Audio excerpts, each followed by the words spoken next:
After 3 years dominated by the cooler La Nina weather pattern, El Nino is now underway, according to a U.S. climate monitoring agency. The last time a strong El Nino was in full swing was 2016, when the world saw its hottest year on record. And scientists say this year looks particularly worrying. With the continued warming since the 2016 El Nino, um, could lead to 2024 being one for the record books.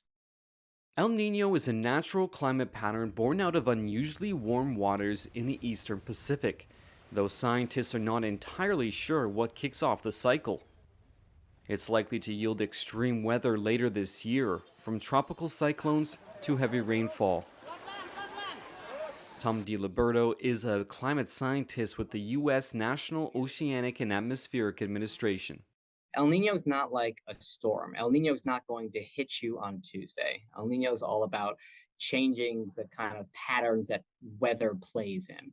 So when we talk about a moderate or strong event, that's basically saying that El Nino has a stronger influence on creating the atmospheric patterns that might stay around a while for a period of time. During an El Nino, the southern U.S. sees cooler and wetter weather, while parts of the U.S. West and Canada are warmer and drier.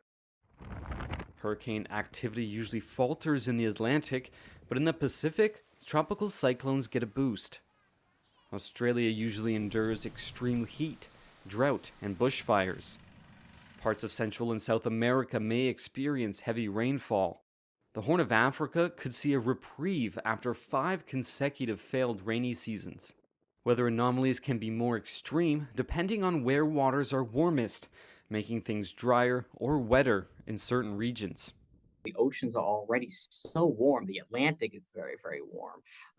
The Western Pacific is pretty warm. The Indian Ocean is really warm. So that in and of itself, even if there wasn't an El Nino, would mean that there's an increased risk for coral bleaching in tons of different places around the globe. There's also a concern that global sea surface temperatures could supercharge extreme weather. During the last El Nino, anchovy stocks off Peru's coast crashed, and nearly a third of the corals on Australia's Great Barrier Reef died. While climate change is doubling down on the impacts from El Nino, whether climate change influences the phenomenon itself is less clear. Most of the warmest years on record that we've seen in the past have happened due to the influence of El Nino because it gives that little bit extra push onto the global temperatures on top of the warming that we're already causing due to human caused climate change.